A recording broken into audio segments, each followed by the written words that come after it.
Get my 6. We've all heard of being a day late and a dollar short.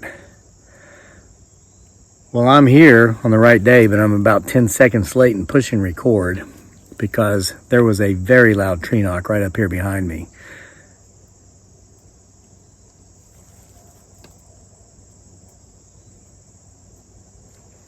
So keep watching while I talk.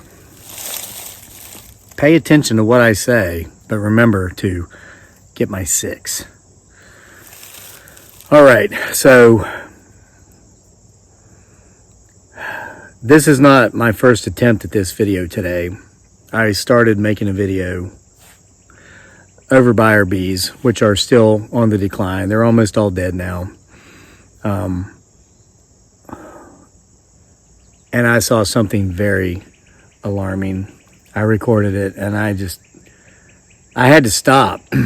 I took about a 30-minute break. This is more serious than I realized. We've been poisoned.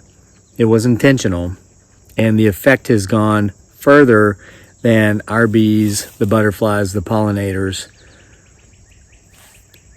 I just recorded this footage within the hour. Check this out.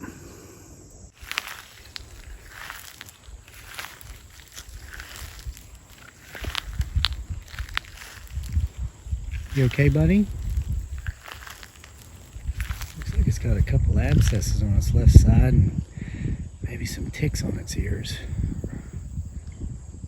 Guys, I could bend over and pick that thing up. Hi, Bunny. It doesn't look healthy.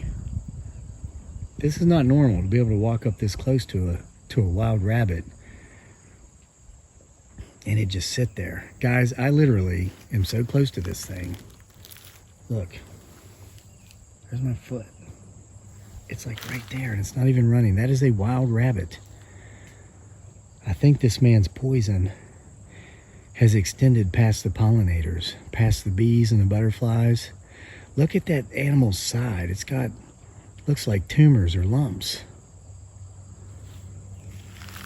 Well, Bunny, we're not gonna bother you. We don't know what's going on with you, but you look sick. You look unhealthy. Look, it's got a tumor on this side too.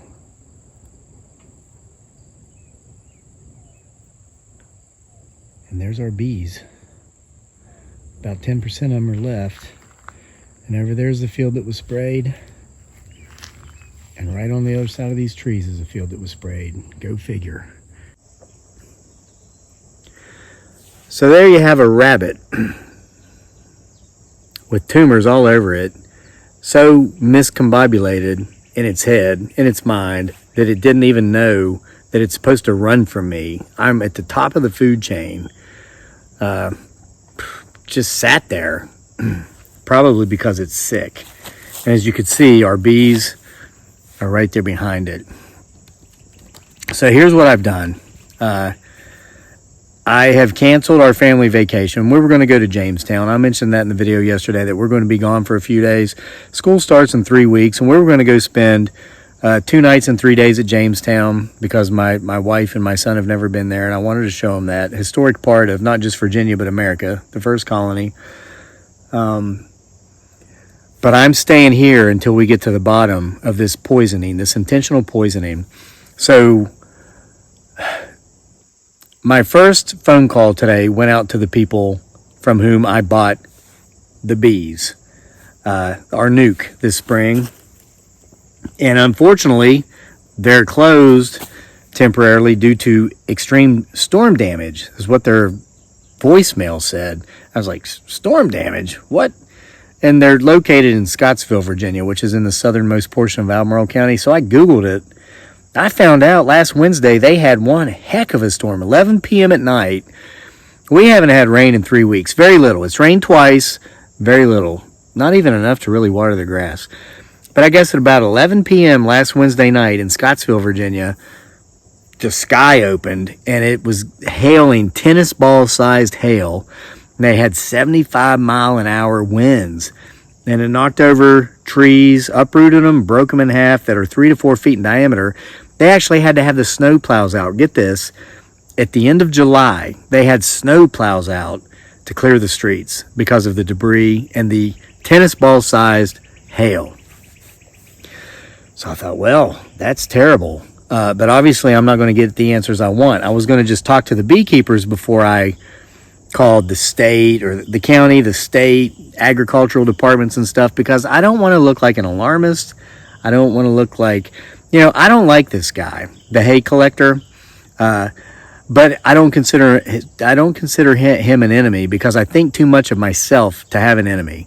It takes the same amount of energy to hate someone as it does to love someone. So instead of hating people like him or other people I don't like, the other annoying neighbor that used to come around, what I do is I take that energy and I apply it towards loving my wife and my son and a couple of relatives I've recently reconnected with after a long time that I really have been enjoying getting to know again.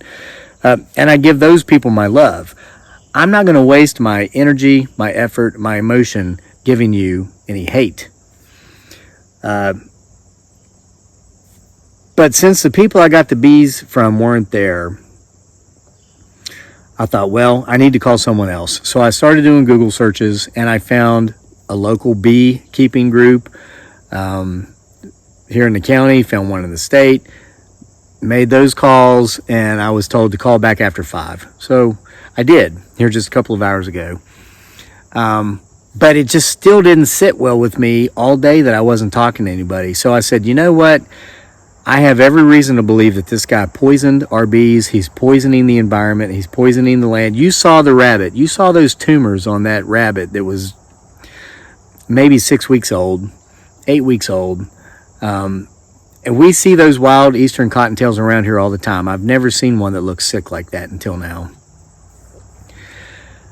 So I went ahead and I called the county and I called the state agricultural and commerce divisions, and I didn't speak to anybody, but I left detailed voice messages with my number, and they will be calling me back.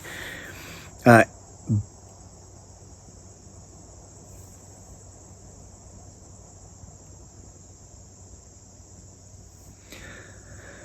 I finally called the gentleman that I was told to call back after 5. I called him around 6, and we had a lengthy conversation.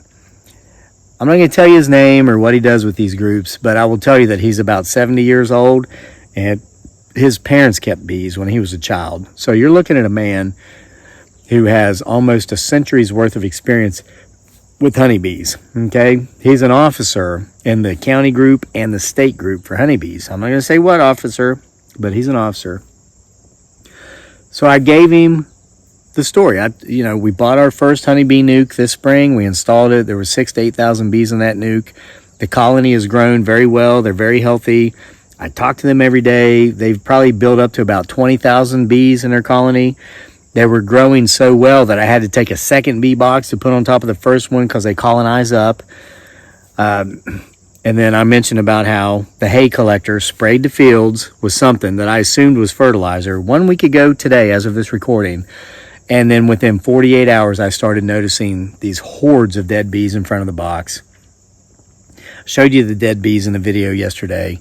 We might have 10% of our bees left. And I said, based upon the information I've given you, what do you feel happened? He said, your bees were poisoned. He sprayed something on those fields that he shouldn't have, more than likely an insecticide, probably to kill the June bugs. They're these big bugs. They look like Japanese beetles that come out this time of year. June bugs will eat grass roots, which kills the grass, which of course, and the guy is a cattle farmer. I get that. But what he put out there to kill the June bugs is killing everything else. And I wanted to make sure, I told the guy, I admitted, I said, this is the first time we've had bees. I don't know nearly as much as I should know about bees. I've got the book, Beekeeping for Dummies. I read the first chapter and I put it down to have it. Not that I'm not interested, but it's boring. It's like written like a textbook, man. There's no Bigfoot Sasquatches in the book. There's no ghosts. There's no lunatics that suffer from antisocial personality disorder. Like in my last novel, The Lunatic. You got to read that. It's available in our Etsy store. The link's below. I just sent out 36 copies. Well, that There was other copies of From the Graves of Babes. All these awesome books I've written. Just went to the post office this afternoon, mailed out 36 copies of books from book sales this weekend. Thank you. And by the way, if you're in part of that group, you'll probably have your book by the end of the week. So it's been kind of boring. So my knowledge of beekeeping is very low. And I told him, look, it's been hot. It's been drought. Is this why the bees might have died? And he said, nope. He said that. And I pulled out the trays in the hive, and there's no honey. They're all dried up, and it looks like there's an orange powder all over it.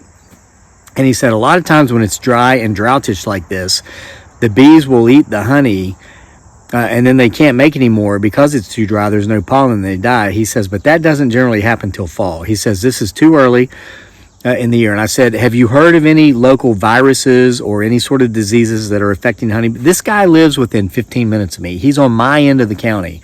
I said, are there any viruses or parasites or anything that you've heard of in this end of the county in the last couple of weeks that is causing colony collapses? We're having a colony collapse. He said, no, absolutely not. He said, your bees were poisoned. He said, based upon the information I gave him, it sounds like our bees were continuing to go out and pollinate, and what they were doing is they were bringing back contaminated pollen to the hive. So whatever this guy sprayed on his fields, which was probably a pesticide to kill June bugs, these bees were collecting pollen that was contaminated with that poison, bringing it back to the hive, and they poisoned the hive, and that's why we have our colony collapse. I said, is this legal? And he said, absolutely not. And that made me remember something that I didn't talk about in the video yesterday. And I mentioned it to this man, and I'm going to tell you about it now. We have companies around here, like if you were to call one of them Southern States, they're an agricultural company, a wonderful company. And then we are with the Orange Madison County Co-op for some of the things we do, like our gas we use for cooking. If you contact any of these companies to come fertilize your fields or bring you gas or anything like this, they come out in giant utility trucks that are well marked. It's like an advertisement. They'd be crazy not to do it. It says Southern States, or it says Madison Orange Co-op, whatever, clearly on the truck.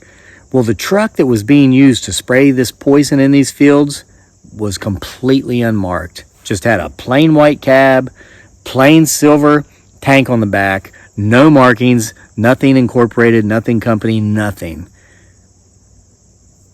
Think about that. And I told that to the guy, and he says, yep, you were poisoned. He says, this guy put something in those fields that is more than likely outlawed and shouldn't be there to kill those June bugs, and they've killed your bees, they killed your butterflies. I mentioned the butterflies. And then you saw the video of the rabbit. I mean, what's it doing to us?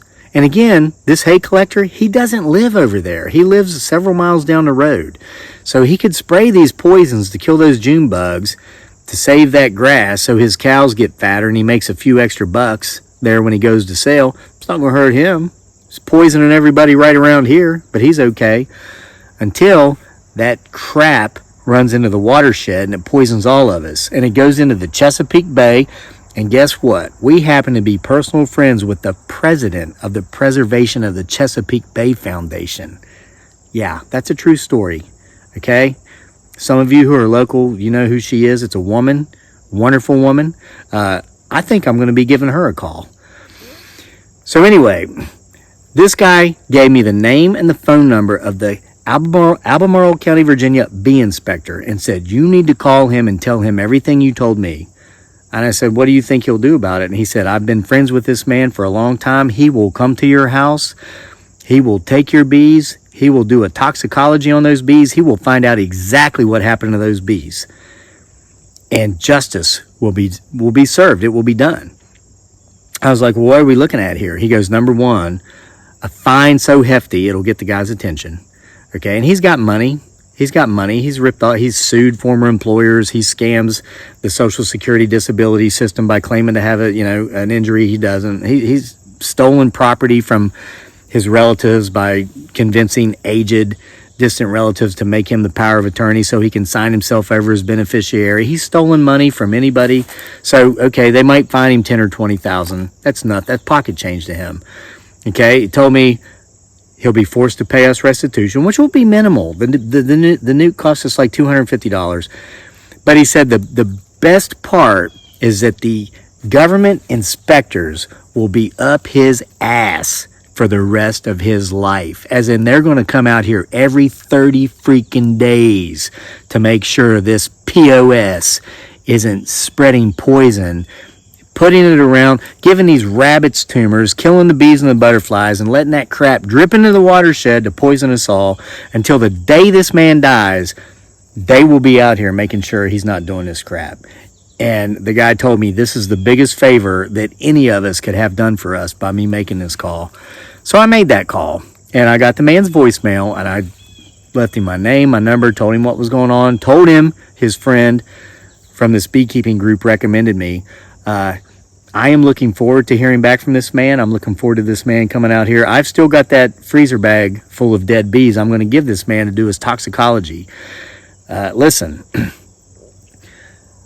I can't help but think, we've got our bee box set up down there in our field on a high point. I know that POS sees that bee box. We've been here 5 years now. He has never, ever sprayed those fields with anything until now. And I guarantee you it was done intentionally to kill our bees. Not so much the June bugs, but ever since we said, you can't have the hay anymore, because we bought this property for ourselves and for our uses and our purposes, not to just give the resources away for free to some guy that lives down the road that we don't know. No, we wanted, the property this size, 6 acres out in the middle of nowhere.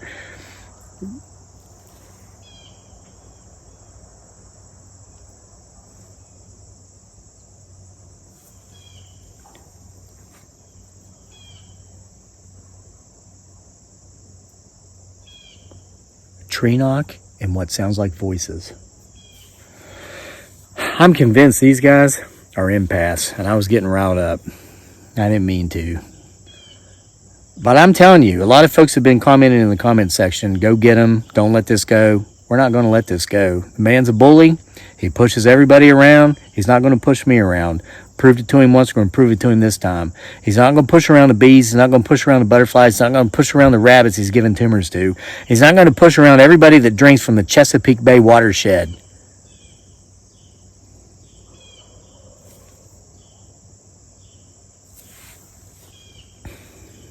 I'll keep you updated. I got to get out of here.